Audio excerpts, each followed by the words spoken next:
السلام عليكم ورحمة الله وبركاته. الحمد لله الحمد لله وكفى وسلام على عباده الذين اصطفى. أما بعد، فقد قال الله تعالى في كلامه المجيد وفي فرقانه الحميد: أعوذ بالله من الشيطان الرجيم. بسم الله الرحمن الرحيم. يا أيها الذين آمنوا اتقوا الله حق تقاته ولا تموتن إلا وأنتم مسلمون. وقال سيد العرب صلى الله عليه وسلم: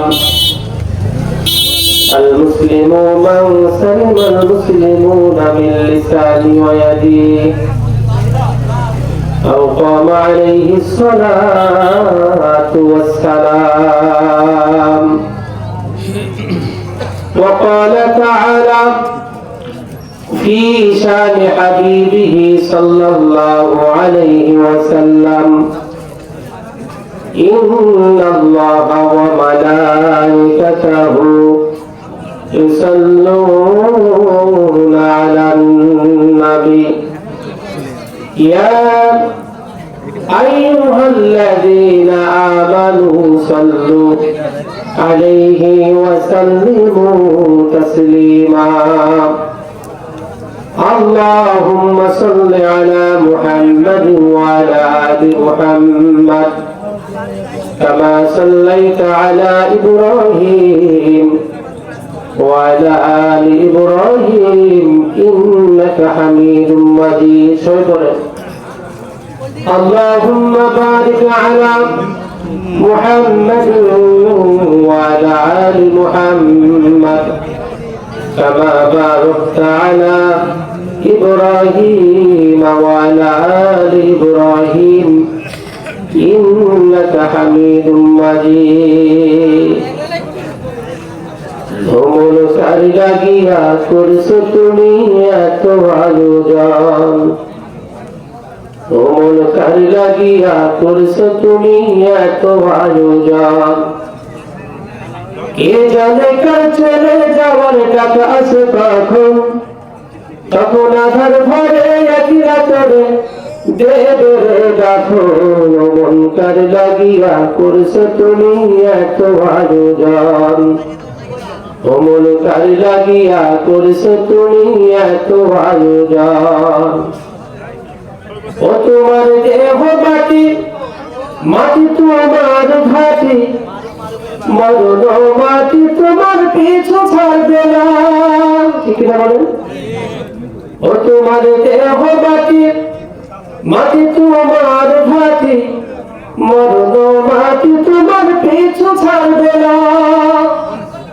মাটি হবে বিছানা, মাটি হবে ঠিকানা, মাটি হবে বিছানা, মাটি হবে ঠিকানা, মাটিতে করাবে শয়ন। ও মন কার লাগিয়া করছো তুমি এত আয়োজন, ও মন কার লাগিয়া করছো তুমি এত আয়োজন। কে জানে কার চলে যাওয়ার টাকা আছে কখন, তখন আধার ঘরে একই রাতরে দেবে রে দাফন। মন কার লাগিয়া করছো তুমি এত আয়োজন। আলহামদুলিল্লাহ সুম্মা আলহামদুলিল্লাহ। কুসুগারি উত্তরপাড়া জামে মসজিদের উন্নতি কল্পে 20তম বার্ষিকী বিরাট ইসলামী জলসা।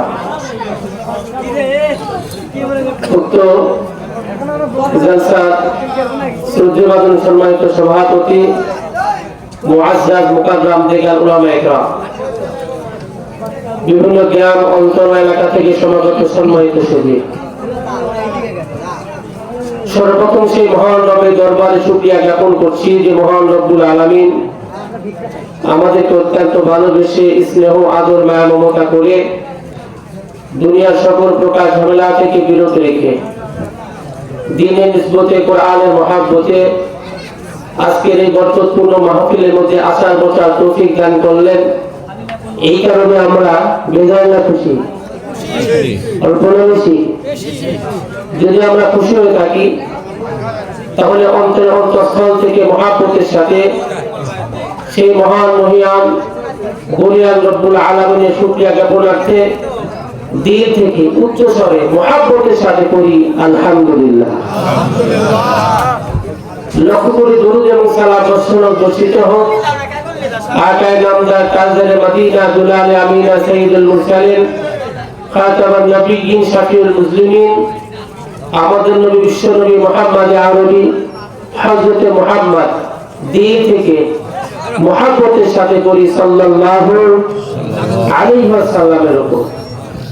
সম্মানিত মুআজ্জাজ হাজিরিন, যেহেতু সময় স্বল্প এই কারণে আমি ভূমিকার মধ্যে যেতে চাই না।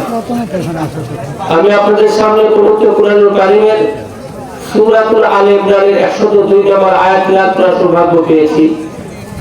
নবীজির অসংখ্য হাদিস থেকে ছোট্ট একটা হাদিস পাঠ করেছি। আল্লাহ পাক রব্বুল আলামিন যদি আমাকে তৌফিক দান করেন তাহলে তো কোরআন এবং হাদিস থেকে স্বল্প আকারে অল্প কিছু বলার জন্য চেষ্টা করব ইনশাআল্লাহ। আপনারা শুনলেন তো ইনশাআল্লাহ? সম্মানিত মুআজ্জাজ হাজিরিন, আমি আপনাদের সামনে যে আয়াতগুলো তেলাওয়াত করেছি এই আয়াতের মধ্যে আল্লাহ পাক রব্বুল আলামিন तमाम পৃথিবীর সমস্ত মুমিনদেরকে ডেকে ডেকে বলেন। কাদেরকে ডাকেন? যারা মুমিন, যারা ঈমানদার। আল্লাহ পাক রব্বুল আলামিন তাদেরকে ডেকে বলেন। যারা কাফের, যারা ইহুদি, যারা খ্রিস্টান, যারা নাসারা তাদের কিন্তু নয়, যারা মুমিন তাদেরকে বলেন ইয়া আইয়ুহাল্লাযীনা আমানুত্তাকুল্লাহ, হে মুমিনগণ ইত্তাকুল্লাহ, তোমরা ভয় করো আল্লাহ তাআলাকে। কাকে ভয় করার কথা বলেছেন? আল্লাহ পাক রব্বুল আলামিনকে তোমরা ভয় করো। কেমন ভয় করবা? হাক্কা তুকাতিহি, ভয় করার মতো ভয় করো। অর্থাৎ যেভাবে ভয় করার হক এবং অধিকার আল্লাহ পাক রব্বুল আলামিন রাখেন ঠিক সেইভাবে ভয় করার কথা বলা হয়েছে। অতঃপর আল্লাহ পাক রব্বুল আলামিন কালুদারে শোনাইলেন ওয়ালা তামুতুন্না, এবং তোমরা মরো না, ইল্লা কিন্তু মরো ওয়া আনতুম মুসলিমুন, মুসলমান হও তারপরে মরো। আল্লাহ পাক রব্বুল আলামিন বললেন তোমরা মুসলমান না হয়ে মরো না, আগে মুসলমান হও তারপরে মরো। কিন্তু সম্মানিত মুআজ্জাজ হাজিরিন, বলুন তো দেখি, আল্লাহ পাক আপনাকে আমাকে আদেশ করলেন, তামাম পৃথিবীর সমস্ত মুমিনদের লক্ষ্য করে বললেন আগে মুসলমান হও তারপরে মরো। কিন্তু আমরা আগে মরি তারপরে মুসলমান হই। কথা বলেন ঠিক না? আল্লাহ পাক আদেশ করলেন আগে মুসলমান হও তারপরে মরো, কিন্তু আমরা করি তার উল্টা, আগে আমরা মরি তারপরে মুসলমান হই। কেন বললাম?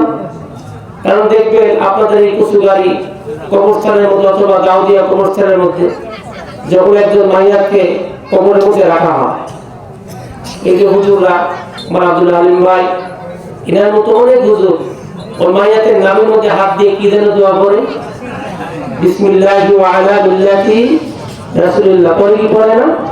এর অর্থটা হলো তোমাকে আল্লাহর নামে এবং রাসূলের দলের মধ্যে ভর্তি করে দিলাম। এর অর্থটা হলো কি? তোমাকে আল্লাহর নামে এবং রাসূলের দলের মধ্যে ভর্তি করে দিলাম। আচ্ছা বলুন তো দেখি, এই ভর্তি হওয়ার কথা ছিল মৃত্যুর আগে না পরে? আমরা কখন হলাম? আমরা আল্লাহ পাকের সঙ্গে দুই নামই করলাম না? এখন আল্লাহ পাক আদেশ করলেন আগে মুসলমান হও তারপরে মরো, অর্থাৎ আমার দলের মধ্যে রাসূলের দলের মধ্যে ভর্তি হও মৃত্যুর আগে। কিন্তু আমরা পরে গিয়ে ভর্তি হওয়ার জন্য আমরা দরখাস্ত জানাইলাম। আচ্ছা বলুন তো দেখি, সর্ব লাস্টে দরখাস্ত নেওয়ার সময় শেষ, ওই সময় যদি আমি আপনি দরখাস্ত দেই তাহলে সেই দরখাস্ত কি কবুল হবে? আল্লাহ পাক কি তার দলের মধ্যে আপনাকে আমাকে ভর্তি করবেন? এই কারণে আল্লাহ পাকের দলের মধ্যে ভর্তি হতে হবে মৃত্যুর আগে, না পরে বলেন? মৃত্যুর আগে। তো আল্লাহ পাক রব্বুল আলামিন আমাদের প্রত্যেকটা মানুষকে মৃত্যুবরণ করার পূর্বেই মুসলমান হওয়ার তৌফিক দান করুন, বলেন আমিন। সম্মানিত মুআজ্জাজ হাজিরিন, এই তামাম পৃথিবীতে আল্লাহ পাক রব্বুল আলামিন যত মাখলুকাত সৃষ্টি করেছেন, যত মানুষদেরকে সৃষ্টি করে পাঠিয়েছেন, আমাকে উত্তর দেন, আমরা মরবো কি মরবো না? কে কে মরবে না? হাত তুলেন তো। সবাই মরবো। আপনি মরবেন না? দুনিয়ার প্রত্যেকটা মানুষকে মৃত্যুর স্বাদ গ্রহণ করতে হবে, হবে কি হবে না? দুনিয়ার কোন মানুষ মৃত্যু থেকে বাঁচা সম্ভব নয়। কারণ দুনিয়ার সমস্ত মানুষ সবকিছু অস্বীকার করতে পারে, সবকিছুকে ভুলে যেতে পারে, কিন্তু এমন একটা জিনিস রয়েছে, সেটা হচ্ছে মৃত্যু। এই মৃত্যুকে নাস্তিক হোক, আস্তিক হোক, কাফের হোক, ইহুদি হোক, খ্রিস্টান হোক, মুসলমান হোক, ধর্ম বর্ণ নির্বিশেষে প্রত্যেকটা মানুষকে এটা স্বীকার করতেই হবে যে মৃত্যুবরণ করতে হবে।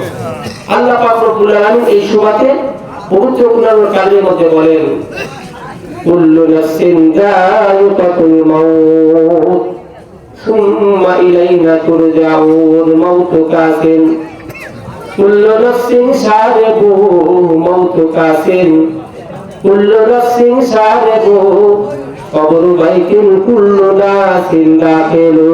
আল্লাহু আকবার বলেন। মুসলমান ভাইরা আমার কথাগুলো দিল দিয়ে বুঝবেন।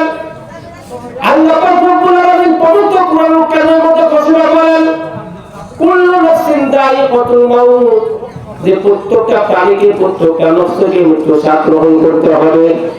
এখন দুনিয়ার মধ্যে যদি কোনো মানুষ ইচ্ছা করে যে আমি মরবো না, দুনিয়ার মধ্যে আমি বেঁচে থাকতে পারবো, পিছিয়ে থাকবো, আরো দিন বেঁচে থাকবো, ও মুসলমান আওয়াজ দিয়ে বলুন তো দেখি, এটা যদি কোনো মানুষ ইচ্ছা করে, এটা ইচ্ছা আল্লাহ পাক রব্বুল আলামিন কখন কি সফল হতে পারবে নাকি?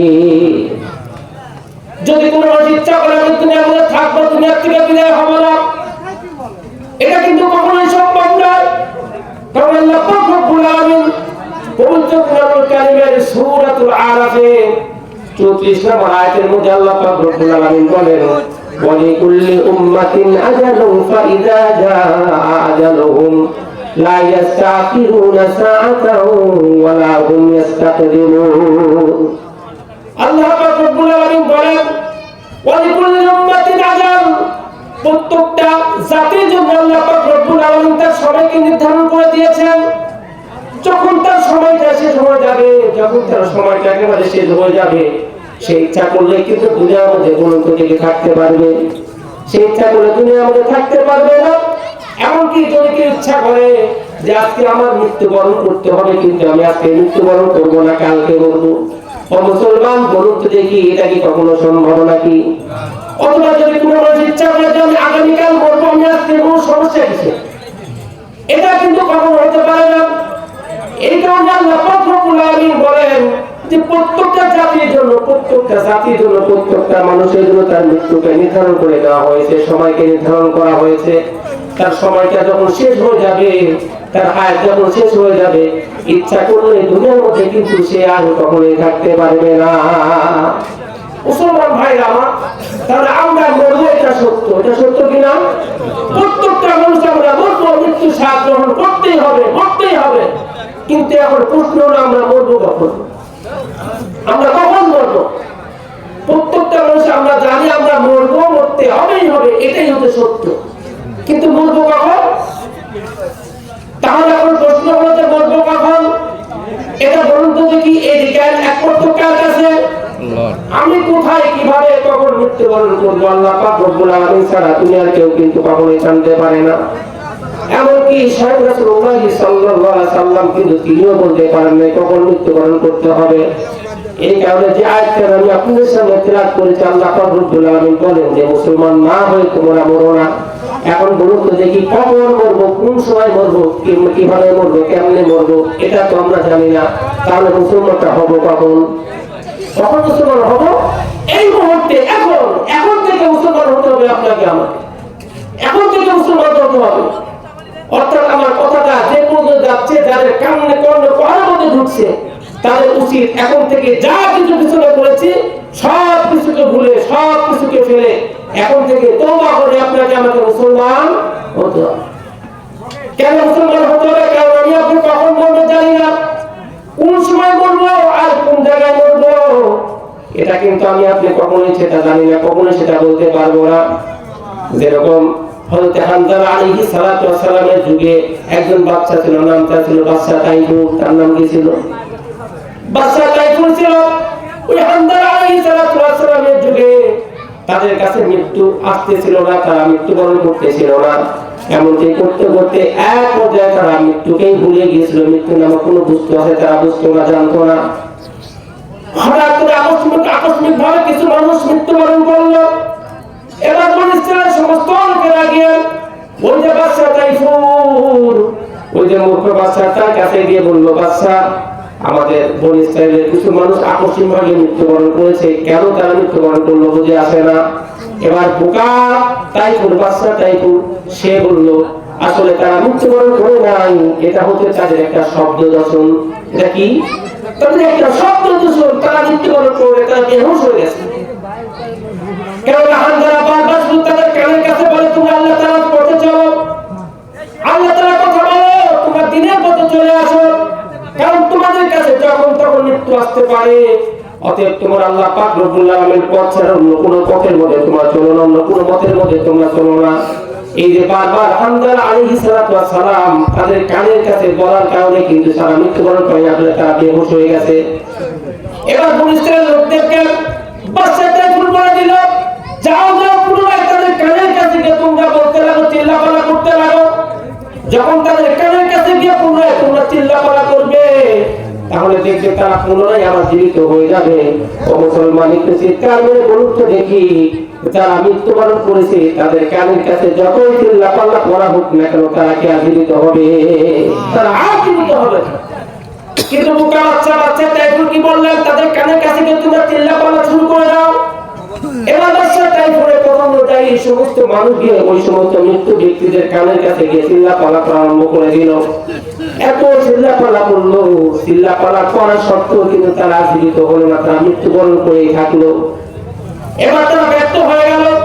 পুনরায় বাদশা তাইফুরের কাছে তারা চলে গেল, যা করে বললো, ও বাদশা তাইফুর, আপনি আমাদেরকে বললেন আপনার কথা নয় যে আমরা তো তাদের কানের কাছে গিয়ে বারবার চিল্লাপালা করলাম, কিন্তু কোনো প্রকার কোনো কাজ হলো না, আপনার কথার কোনো দাম থাকলো না।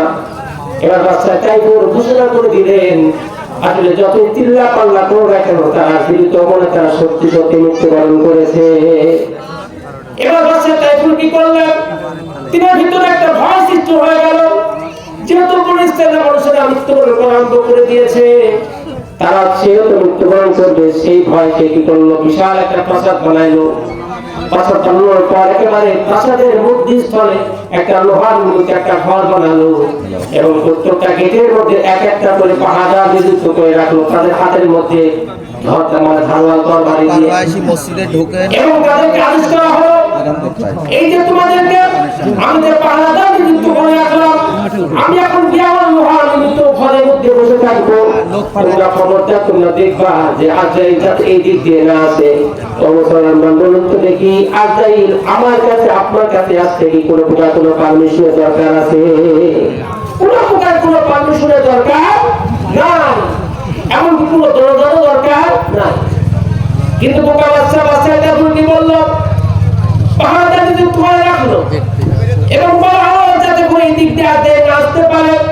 যদি তোমরা আজরাইলকে দেখো, তাহলে সঙ্গে সঙ্গে আজরাইলের কান্নার মধ্যে তোমরা কোপ দিয়ে কান্নাটা তোমরা ফেলে দিলে। এবার বাচ্চাটা একটু চুপচাপ একেবারে আরামের সঙ্গে একেবারে নিশ্চিন্তে ওই লোহা নির্মিত ঘরের মধ্যে বসে থাকলেন। এদিকে তিনি এক পর্যায়ে যখন তার বাম দিকে একটু নজর করলেন, হাতটা ঘোরালেন, ঘোরানোর সঙ্গে সঙ্গে তিনি দেখলেন যে একজন আকস্মিক একজন ব্যক্তি এসে বসে আছে। অত্যন্ত বিকট আকৃতির একজন চেহারাওয়ালা একজন ব্যক্তি বসে আছে। এবার বাদশা তাইফুর বললেন, কি ব্যাপার, এই যে পাহাড়টা যুদ্ধ করলাম, লোহার যুদ্ধ করে বানাইলাম, কোথাও কোনো প্রকার কোনো ছিদ্র নাই, কোনো দরজা নাই, কিন্তু তুমি কোত্থেকে আসলে, কোথা থেকে আসলে, কিভাবে আসলে? এবার আজরাইল আলাইহিস সালাম বললেন, আমি হইলাম মালাকুল মউত আজরাইল, কোন জায়গায় আসতে আমার কোনো প্রকার কোনো পারমিশনের দরকার হয় না। সঙ্গে সঙ্গে বাদশা তাইফুর বললেন, ও ভাই আজরাইল, তুমি আমাকে একটু সময় দাও, তোমার আর একটা দিন মাত্র সময় দাও, আর একটা দিন পর এসে তুমি আমার রূপটা কবজ করো, এখন আমার রূপটা কবজ করো না। ও মুসলমান, কেউ চিন্তা করে বলুন তো দেখি, আজের কাছে আপনি যতই কাকুকে আর উন্নতি করেন, আর আজেরকে যতই আপনি ঘুষ দেওয়ার একটা প্রবণ দেখান, লোক দেখান, আজরাইলের ঘুষ নেওয়ার অভ্যাস আছে। আমাদের মতো আজরাইল যে একটা কঠিন থেকে কঠিন কাজ যদি মাত্র কয়েকটা টাকা ঘুষ দেওয়া তাহলে সহজ হয়ে যায়। টাকা ঘুষ না দিলে তখন কি হয়, যে কঠিন কাজ সহজ কাজও কঠিন হয়ে যায়। এই কঠিন শিক্ষক ইত্যাদি হাজিরে অনেক কিছু বলে, কিন্তু কিছু টাকা যখন ঘুষ দিলে তখন সবকিছু ব্যাস সব কিছু পানি হয়ে যায়। তো বাচ্চা তাইতো কি করলেন, বারবার কাকুদের মন্ত্রী করতে লাগলেন, ও ভাই আজরাইল তুমি আমাকে একটা দিন মাত্র সময় দাও। ঘটনাক্রমে আরো একদিন তাইফুরের বাকি ছিল। এবার আজরাইল সেখান থেকে চলে গেল। বাচ্চা তাইফুর তার লোহার নিমিত্ত ঘর থেকে বের হয়ে আসলেন। বের হয়ে আসার পরে ওই যে যাদেরকে পাহাড়ঘাটে যুক্ত করে রাখা হয়েছিল তাদের কাছে গেল, তাদের সবাইকে এক জায়গায় কোনো টাকা হলো এবং তাদেরকে পানিশমেন্ট দেওয়া শুরু করে দিল। কি ব্যাপার, তোদেরকে টাকা পয়সা দিয়ে এখানে পাহাড়ঘাটে যুক্ত করলাম, কিন্তু আজরাইল তো ঠিকই ঘরের মধ্যে গেল, তোরা কেন দেখিস নাই? এখন সমস্ত মানুষ বলতে লাগলো, ও আচ্ছা আমরা সত্যি কথা বলছি, আমরা দেখিনি, এখন কোন দিক দিয়ে গেছে? আচ্ছা বলুন তো দেখি আজরাইলকে কি দেখা সম্ভব নাকি? আজরাইলকে কিন্তু কখনো দেখা সম্ভব নয়। ধরাচলে বাইরে আজরাইল যাবেই যাবে, যতই আপনি আটকানোর চেষ্টা করুন না কেন।